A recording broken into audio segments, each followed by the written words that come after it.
A lovely thing to have on the side of a tea is a good old-fashioned homemade sausage roll. And there's nothing better than putting it together yourself and adding some of those extra details to make it even more tasty. The ingredients that we've got for my homemade sausage roll is good quality sausage meat. We've got some breadcrumbs, an egg, some chopped red onion, some minced garlic, some chopped spring onion, and then to this we're going to add some fresh herbs of parsley, thyme and rosemary. And this is all going to go in together. A good helping of salt and pepper, and we're going to bring this together into a nice filling for the pastry. We've got our mixture all combined here, and I've just split that into two, and I've got 2 sheets of ready-made puff pastry. There's absolutely no reason to make your own puff pastry. It's perfectly great to get from the shops. Make sure you just defrost it if it's frozen and it's at room temperature when you start to use it so it doesn't crack.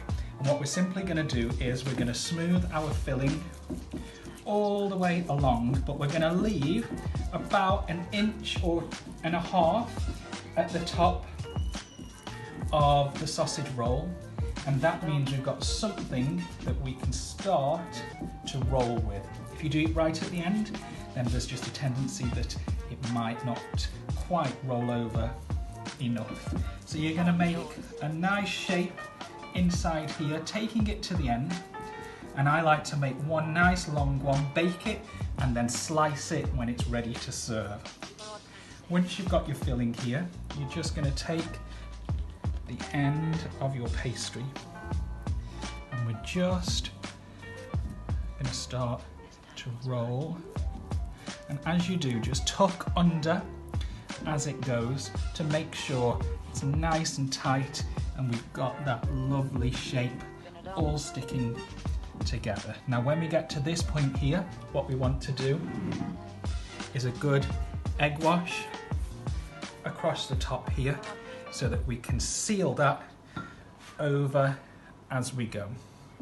Once we're here, give it a nice little press and a shape. Roll it through.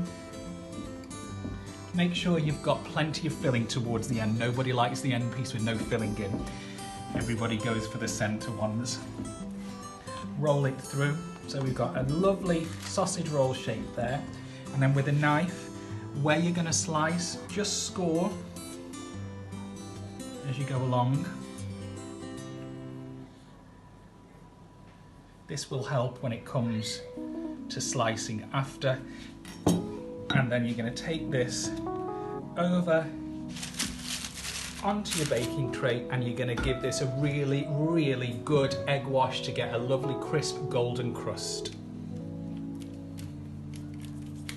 I'm going to bake these separately and they're going to go into the oven on the middle shelf for approximately 15 to 16 minutes and they're going to be baked at around 180 degrees. But once you get to around about 15 minutes, just give it a check, maybe take it out, turn it if it's catching on one side.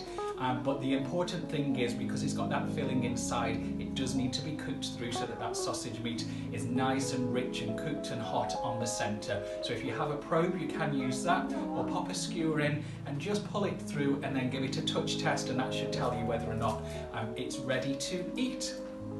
The final touches have been done to our food, getting it ready for our celebration in isolation, celebrating VE Day this coming Friday at 4 p.m. As you can see, we brought everything together just here. We've got our homemade coleslaw, our trifles in a jar with the lemon no-bake cheesecake, our homemade sausage roll, potato salads, and we've got our delicious plain scones. We're going to finish this off with some clotted cream, some jam, some finger sandwiches, and tomorrow we will be releasing a lovely little Prosecco cocktail that will be perfect to enjoy. To remind you, we will be going live at 4 p.m. with a concert dedicated by some of our most treasured singers that come and support the quarter and that lots of you have already enjoyed. They put together a lovely set of songs that we will post. You can enjoy your afternoon tea, enjoy the live music, and hopefully we will celebrate VE Day this coming Friday.